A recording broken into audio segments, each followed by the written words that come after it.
las iglesias aquí representadas. Nos unimos, Señor, para que tú envíes obreros a la mies, hombres y mujeres íntegros, hombres y mujeres que amen la verdad aún en el secreto, Señor, que puedan levantar su voz para interceder por un pueblo que necesita de ti, Señor. Gracias, Señor. Gracias, Señor. Gracias porque tú eres nuestro apoyo. Tú apoyas y sostienes tu casa. Tú eres quien nos levanta, Señor.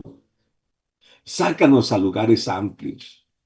Señor, donde podamos levantar nuestras manos y esparcir tu palabra, Señor. Líbranos, Señor, de la comodidad, de la mezquindad, Señor amado, de solamente creer que la palabra es es para mí, solamente para mí, Señor. No, tú me has bendecido, me has amado, has dado palabra para que yo me levante y proclame tu nombre, Señor. Gracias, Señor. Que sea agradable la alabanza en nuestra boca, que sea agradable el testimonio, Señor, por causa de la presencia del Espíritu Santo en nosotros. Señor, gracias por esa justicia implantada en la cruz del Calvario. Gracias por esa obra gloriosa que realizaste en la cruz del Calvario, Señor. Te agradezco, Señor. Ayúdame a andar por tus caminos. Ayúdame a andar por caminos de justicia, por caminos de santidad, Señor. Ayúdame a vivir, Señor, conforme a tu verdad. Ayúdanos, Señor, a ser íntegros en el espíritu. Ayúdanos a ser íntegros en nuestro corazón, Señor, en nuestra alma y en todo nuestro ser, Señor amado. Padre mío, recibe alabanza. Mi alma te alaba, Señor. Ayúdame a discernir los tiempos, a discernir los momentos. Por favor, inclusive discierne nuestro corazón y la intención de nuestro corazón, Señor. Danos un corazón íntegro, Señor.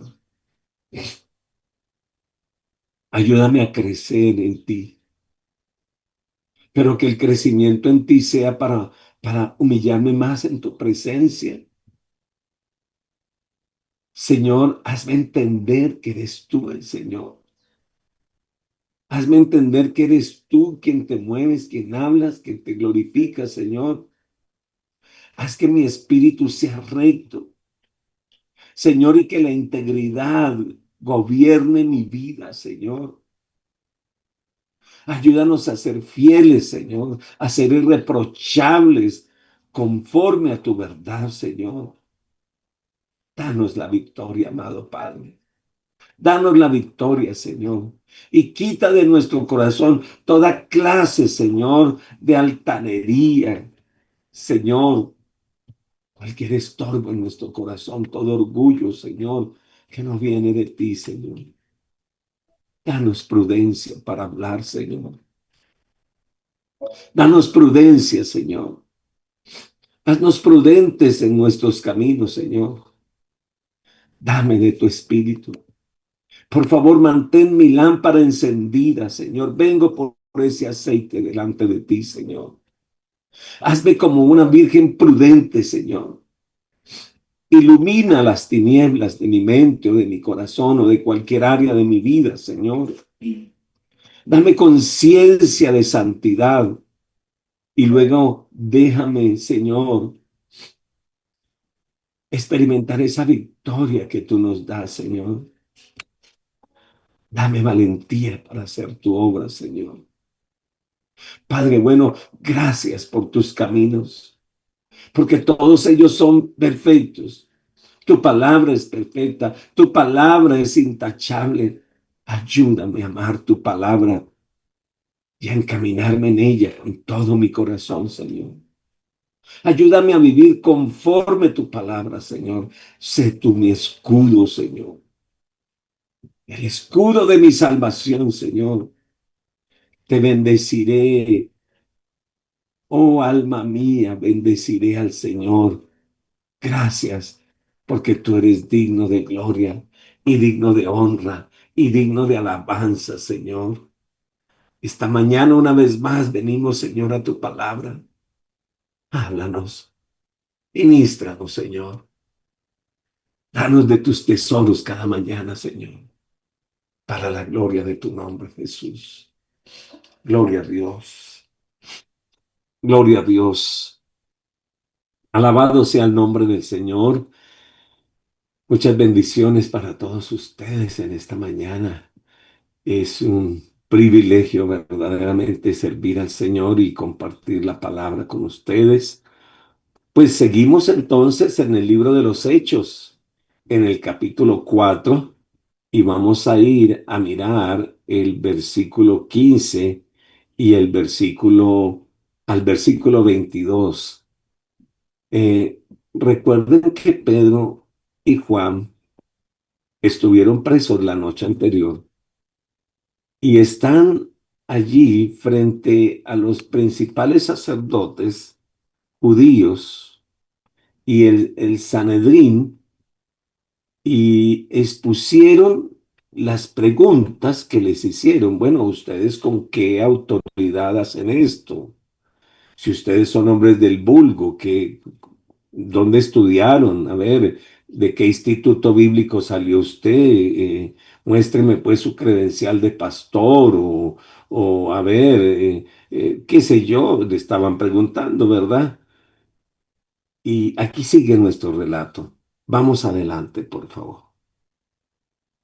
Entonces les ordenaron que salieran del concilio y conferenciaban entre sí diciendo, ¿qué haremos con estos hombres? Porque de cierto señal manifiesta,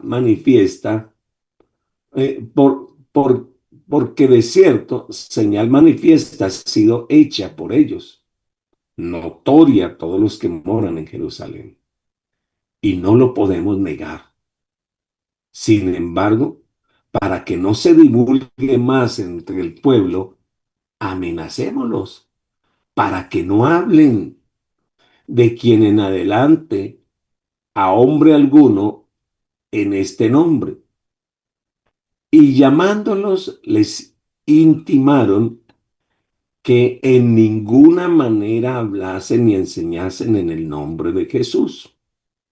Mas Pedro y Juan respondieron diciéndoles, juzgad si es justo delante de Dios obedecer a vosotros antes que a Dios. Porque no podemos dejar de decir lo que hemos visto y oído. Ellos entonces les amenazaron y les soltaron, no hallando ningún modo de castigarles por causa del pueblo, porque todos glorificaban a Dios por lo que se había hecho. Ya que el hombre a quienes se había hecho este milagro de sanidad tenía más de 40 años. ¿Cuál entonces era el problema? Ellos vieron el denuedo de Pedro. Revisemos el problema una vez más. Devuélvase al verso 13 y el verso 14. Este era el problema que tenían ellos en sus manos, el Sanedrín. Mire lo que dice. Entonces, viendo el denuedo de Pedro y Juan, y sabiendo que eran hombres sin letras, entonces hablaban con qué? Con denuedo. ¿Qué quiere decir esa palabra que hablaban con denuedo? Hablaban con sabiduría, hablaban como quien domina un tema, ¿verdad? Dice, hablaban con denuedo. De Pedro y Juan, sabiendo que eran hombres sin letras y del vulgo, se maravillaban y decían, esta gente andaba con Jesús. Y viendo al hombre que había sido sano, que estaba en pie con ellos, no podían decir nada en contra. Los miembros del concilio se encontraban en un dilema. A cualquier lado que se volvieran, estaban acorralados. No podían negar el milagro, porque el hombre estaba ante ellos, allí parado al lado de ellos, y sin embargo, no podían explicar lo que sucedió. Sería improbable que hombres sin estudios ni cultura pudieran realizar una predicación y una obra tan poderosa. Pedro y Juan eran pescadores comunes. Sus manos eran burdas. Tal vez el hablado del pescador era un hablado común, burdo, con dichos de pescador. No eran escribas, no eran profesionales, no eran ministros autorizados de la religión judía. Eran simplemente discípulos de Jesús de Nazaret. Pero ahora Jesús ya está muerto.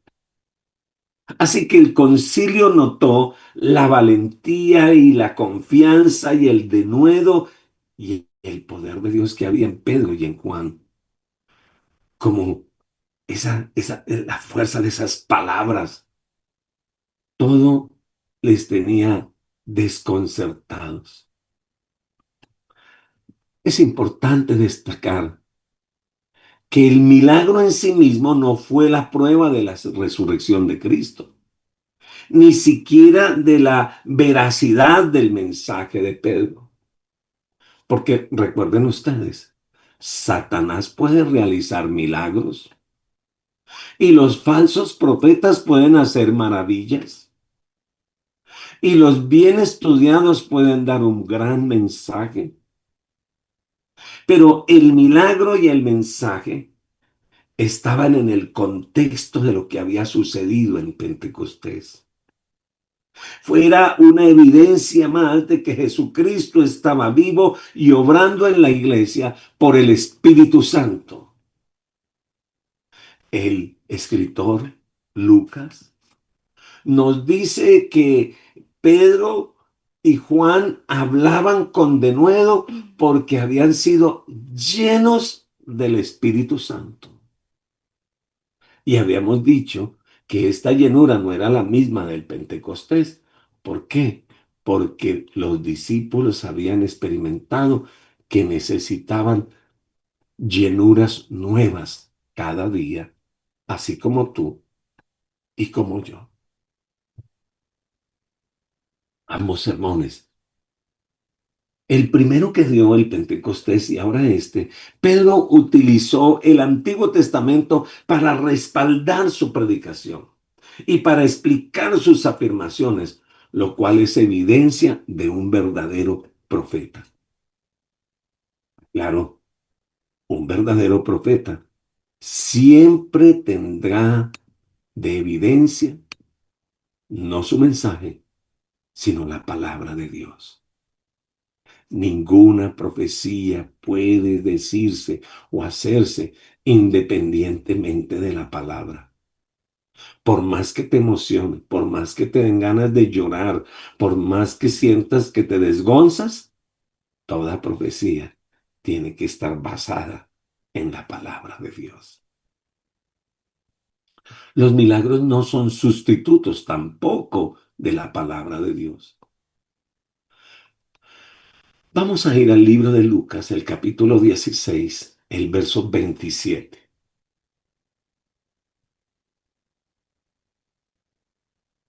Dice la escritura. Entonces le dijo, te ruego pues, padre, que le envíes a la casa de mi padre. ¿Recuerdan? Muere rico y muere Lázaro, el mendigo. Entonces le dijo, te ruego pues, padre, que le envíes a la casa de mi padre, porque tengo 5 hermanos para que les testifiquen, a fin que no vengan ellos también a este lugar de tormento. Y Abraham le dijo, a Moisés y a los profetas tienes, óiganlos. Él entonces dijo, no, padre Abraham, pero si alguno fuere a ellos de entre los muertos se arrepentirán. Mas Abraham le dijo, escuchen esto, si no oyen a Moisés y a los profetas, tampoco se persuadirán, aunque alguno se levante de entre los muertos. ¿Sabe? Los milagros nos llaman la atención. Los enfermos que se sanan nos llaman la atención. Pero lo único que transforma es escuchar la palabra de Dios. Es poner en práctica la palabra de Dios. Porque podemos hacer reuniones de milagros, de sanidades y de profecía y el tiempo profético. Aquí llegó esto. Sí, está muy bien, está bonito, pero la palabra es la que cambia, la que transforma. Y usted se da cuenta que las personas les es más fácil las actividades que el estudio de la palabra. Para la gente es mucho más fácil una reunión profética y una reunión de milagros que un estudio bíblico y un culto de oración. Bueno, el concilio realmente no buscaba la verdad. ¿Sabe qué buscaba? Una manera de evadir la verdad. Si ellos hubieran considerado honestamente la evidencia, si ellos hubieran estado pendientes realmente de la evidencia y hubiesen estado escuchando el mensaje, podrían haber sido salvos. Ay, ay, ay, pero el orgullo y la dureza del corazón se interponen. ¿Sabe? Conozco gente linda que sé que conocen la verdad, que sé que saben lo que tienen que hacer, pero el orgullo, la altivez, la dureza del corazón se interponen en sus vidas. Algunos de los principales sacerdotes y ancianos habían experimentado un dilema similar durante la Pascua, pocos días atrás, cuando intentaron engañar a Jesús en el templo. Vamos a recordarlo. Mateo capítulo 21, versículo 23. Y vamos a leer esta porción. Mateo 21, verso 23. Cuando Jesús llegó al templo, los principales sacerdotes y los ancianos del pueblo se acercaron a él mientras enseñaba y le preguntaron, ¿con qué autoridad haces estas cosas? Ven que era común que hicieran esas preguntas. ¿Y quién te dio esa autoridad? Jesús respondió, yo también les haré una pregunta y si me la contestan también yo diré con qué autoridad hago estas cosas. El bautismo de Juan, ¿de dónde era? ¿Del cielo o de los hombres? Ellos entonces discutieron entre sí diciendo, si decimos del cielo nos dirá, ¿por qué pues no lo creemos? Y si decimos de los hombres, tememos al pueblo porque todos tienen a Juan como profeta. Respondieron a Jesús y dijeron, no sabemos. Y él les dijo, tampoco yo les digo con qué autoridad hago estas cosas. Parece ser que algunos no aprenden. Aunque tengan enfrente la verdad, algunos no aprenden. Su respuesta demuestra que los milagros por sí solos jamás pueden convencer ni convertir al pecador. Solo la palabra de Dios lo puede hacer. Dice la Escritura, vuelve a San Juan, vaya a San Juan capítulo 11, verso 45, y vamos a leer. San Juan 11, 45. Entonces, muchos de los judíos que habían venido para acompañar a María y vieron lo que hizo Jesús, creyeron en él. Pero algunos de ellos fueron a los fariseos y les dijeron lo que Jesús había dicho. Entonces los principales sacerdotes y los fariseos reunieron el concilio y dijeron, ¿qué haremos? Porque este hombre hace muchas señales. Si le dejamos así, todos creerán en él y vendrán los romanos y destruirán nuestro lugar santo y nuestra nación. Entonces Caifás, uno de ellos, sumo sacerdote aquel año, les dijo, vosotros no sabéis nada, ni pensáis que nos conviene que un hombre muera por el pueblo y no que toda la nación perezca. Esto no lo dijo por sí mismo, sino como era el sumo sacerdote aquel año, profetizó que Jesús había de morir por la nación. Perdón, profetizó que Jesús habría de morir por la nación. Y no solamente por la nación, sino también para congregar en uno a los hijos de Dios que estaban dispersos. Así que ese día decidieron matarle. ¿Sabe? Ellos creían que matando a Jesús terminaría todo. Y realmente no pasó. Entonces amenazaron a los apóstoles y les prohibieron enseñar y predicar en el nombre de Jesús. Una sentencia oficial, una amenaza, hace o quería que el testimonio de Pedro y Juan se callara. Hoy en día, una de las tácticas del enemigo es hacer que tú te calles, que tú no des testimonio, que no cuentes ni lo que ves ni lo que oyes. Algunas veces he pensado que aquí hay 90 pantallas, 85, hemos llegado a 90, casi a 100 pantallas, son como 100 familias y creo que Dios ha hecho muchas cosas. Y un día pensé, voy a pedir que hablen sus testimonios, que cuenten lo que el Señor ha hecho y seguramente voy a tener que hacer una semana entera de testimonios a las 6 de la mañana porque va a haber tanta gente. Pero la sorpresa es que no. La sorpresa es que no. Y no sé si es porque Dios no ha hecho nada, que lo dudo, porque Él siempre está actuando, o porque el enemigo nos llena de temor o nos cierra nuestra boca para que no testifiquemos lo que el Señor ha hecho. Es triste decirlo, pero lo ha logrado con demasiados creyentes. Entonces son testigos silenciosos. Yo soy testigo, pero shh, shh, shh, yo no voy a decir nada, pero yo soy testigo. Mira, un testigo silencioso no sirve. Por eso se requiere que abras tu boca, que alabes a Dios, que cuentes al mundo, que le digas a la gente. El mundo espera cristianos que hablen con firmeza, que hablen con claridad, de manera que jamás pueda surgir temor ni duda en el corazón. Hasta el hombre más sencillo lo puede hacer. ¿Y sabe por qué? ¿Recuerda?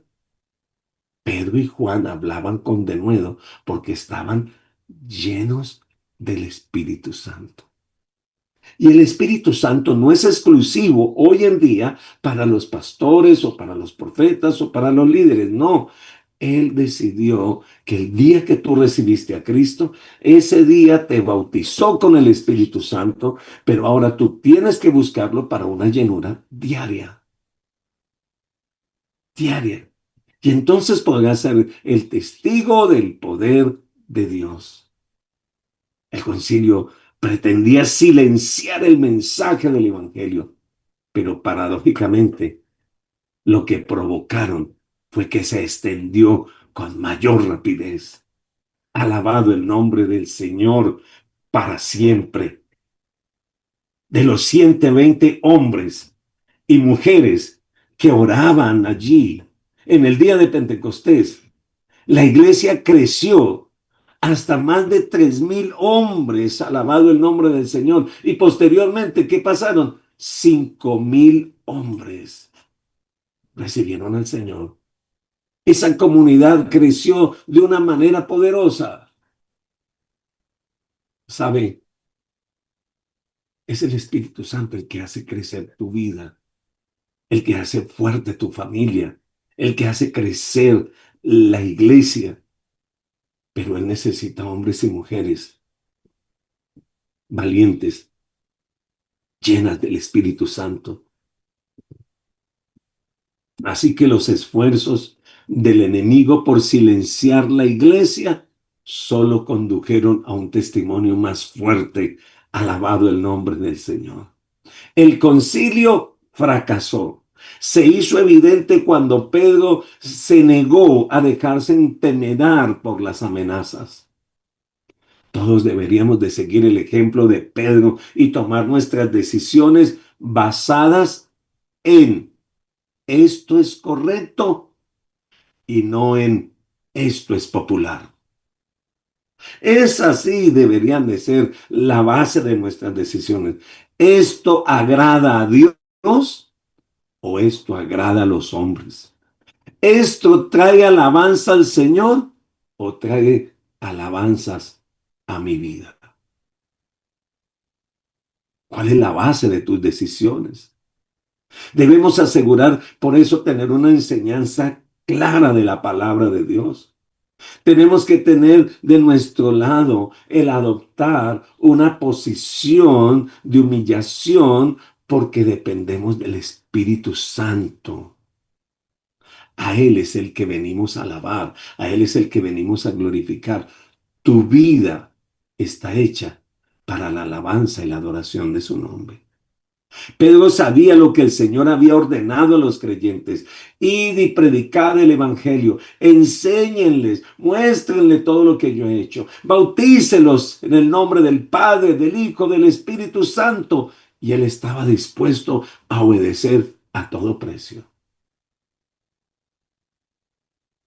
Ya no necesitas que la mano de Dios venga sobre ti y te diga, hijo mío, por favor, obedéceme. Yo te confirmo lo que ya dijo la palabra. No, no, pero la palabra no necesita confirmación. Si la palabra dice que es pecado, es pecado. Si la palabra dice que hay que perdonar, hay que perdonar. Si la palabra dice que hay que honrar, hay que honrar. Pero nos sentimos tan espirituales como los fariseos, que tenemos la verdad de enfrente de nosotros y todavía esperamos confirmaciones. Hoy en día es común promover diversas causas, desafiando inclusive el mismo gobierno, de las marchas en los países, ¿verdad? Esas marchas ahí, no importa, sí al aborto, sí, no importa, sí a esto, y no les importa nada, aún promoviendo situaciones que van en contra de la palabra. Pero tú tienes la verdad, tú tienes a Cristo enfrente. Es momento que camines en obediencia, que seas lleno del Espíritu Santo, alabado el nombre de Dios, para que puedas hablar con denuedo la palabra del Señor. Aleluya. Pueden haber causas sociales, pueden haber reformas, todo lo que quiera. Y he visto cristianos marchando con pancartas, gritando a favor o en contra del gobierno. Los he visto. Inclusive no se les puede hablar nada de eso porque se enojan. Quisiera verlos marchando por Jesús. Quisiera verlos poniéndose en la camiseta del Señor. Quisiera verlos testificándoles a sus sindicatos de quién es la solución. ¿Por qué estamos tan confundidos? ¿Cómo es la toma de nuestras decisiones? ¿Esto agrada al Señor o agrada a los hombres? ¿Esto trae alabanza a Dios o trae alabanza a los hombres? Es una buena pregunta, ¿verdad? Mire, hay muchos en la escritura de objetores de conciencia, alabado el nombre del Señor. Por ejemplo, las parteras hebreas se levantaron en contra de los edictos. Los padres de Moisés se levantaron en contra de los edictos. Daniel, los tres jóvenes hebreos. Cuando tú examinas esas historias, descubres que ellos defendieron los principios bíblicos por encima de cualquier circunstancia. En primer lugar, cada uno de ellos tenía un mensaje divino que consideraba irrefutable. Las parteras y los padres de Moisés sabían que era incorrecto matar a los niños. Así que se pararon. Daniel y los amigos, así como los tres hombres hebreos, sabían que era incorrecto consumir alimentos ofrecidos a los ídolos y postrarse en delante de ellos.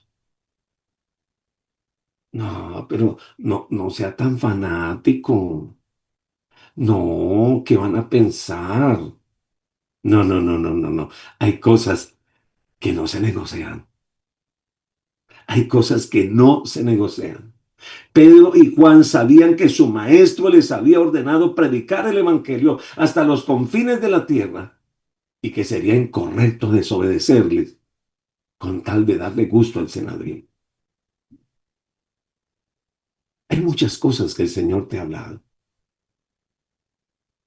que me ha dicho a mí, y podemos levantar nuestras manos al Señor y alabarlo y adorarlo,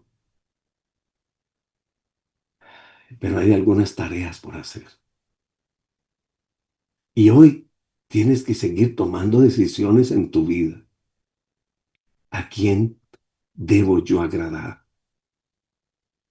¿A quién he sido llamado a testificar? ¿Mi vida es una vida de testimonio? ¿O me quedo callado para que la gente no se sienta mal? Vamos a levantarnos. Y no por una causa social, sino por nuestro Dios, por nuestro Rey, por nuestro Señor. Así que ore conmigo, dígale, Señor, por favor. Necesito urgentemente la llenura de tu Espíritu Santo. Señor, tal vez estoy en la condición de Pedro cuando te negó. Te amo, pero te veo de lejos. Me dicen si yo soy de los tuyos y digo, no, yo no lo conozco, pero hablo como tú hablas. Señor, en el nombre de Jesús, renueva este llamado, renueva este Pentecostés, renueva con tu Espíritu Santo mi vida, que yo me apasione, que yo me lo disfrute, el ser testigo de tu poder, el poder hablar a tiempo y fuera de tiempo, Señor, y agradarte primero a ti que a los hombres. Señor, aunque Pedro y Juan no fueron irrespetuosos, fueron prudentes, fueron firmes. Ayúdanos a mantener esta firmeza en ti. No estoy reclamando lo que yo pienso, sino reclamando lo que tú dijiste. Señor, yo bendigo mis amigos y mis hermanos este día. Bendigo, Señor amado, todas las decisiones que tienen que tomar y que el Espíritu Santo los llene de tal manera que ellos puedan hacer las cosas conforme a tu Espíritu. Gracias por esta mañana, Señor. En el nombre de Jesús. Que el Señor los bendiga y vayan llenos del poder del Espíritu Santo. Bendiciones. Nos vemos mañana. Amén, amén.